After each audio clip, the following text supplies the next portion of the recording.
What if time is not a river?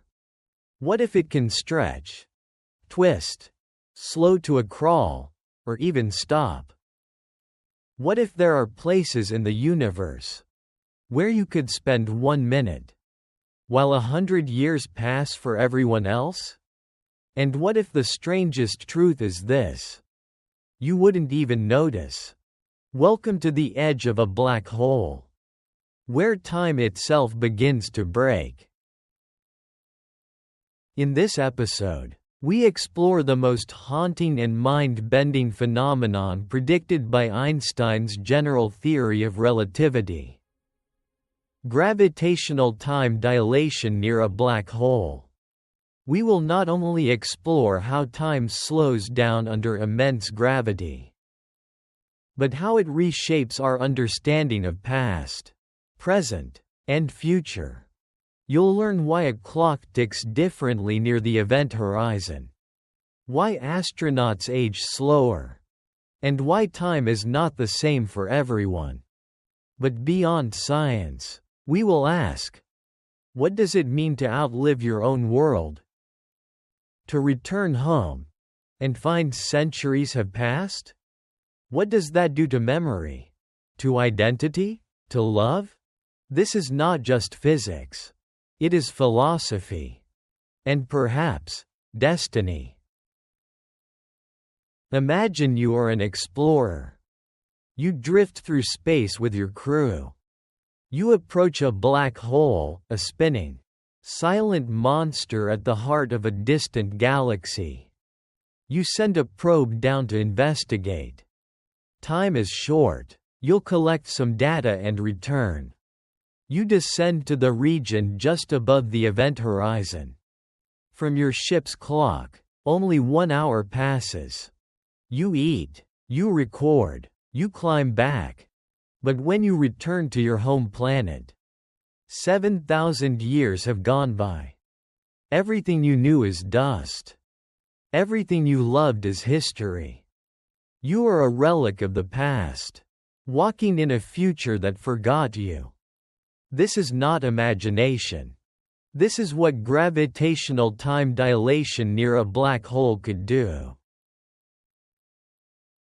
Let us leave the poetry for a moment. Let us visit the mind of Einstein. In his general theory of relativity, Einstein proposed a revolutionary idea. Gravity is not a force. It is the curvature of spacetime. Mass bends the fabric of the cosmos.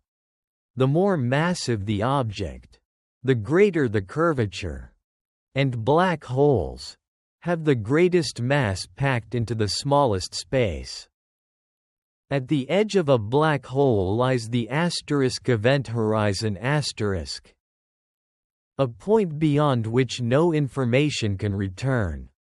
But before crossing that horizon, space and time are already distorted. Time begins to stretch. This effect is not hypothetical. It is measured. It happens even here on Earth, though very faintly. Clocks on airplanes tick slightly slower than clocks on the ground. Satellites orbiting Earth experience time differently than those on the surface. Now imagine multiplying that by 1 billion. That is time near a black hole.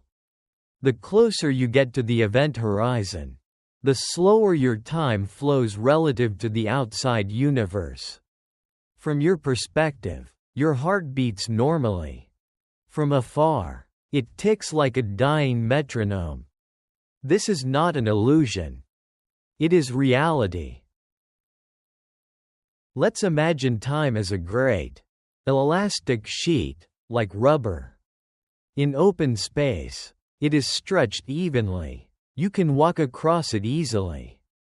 Place a small object, a planet, on the sheet, and it creates a dip. Time slows just a bit. Place a star, and the dip is deeper. Place a black hole, and it becomes a chasm. A deep, dark funnel where the sheet stretches infinitely. If you try to climb back out, Time fights you. Not with resistance, but by becoming longer, slower, thicker.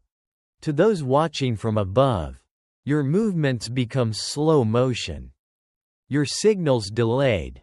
Your very life paused. You still exist, but your presence is suspended across centuries. So what is time? If it can be stretched, bent, slowed, is it truly a constant? Is time a measurement? Or an experience? And if two people can live through the same moment, and yet age at different speeds, what does that mean for memory? For identity? For relationships? Imagine two lovers. One travels near a black hole.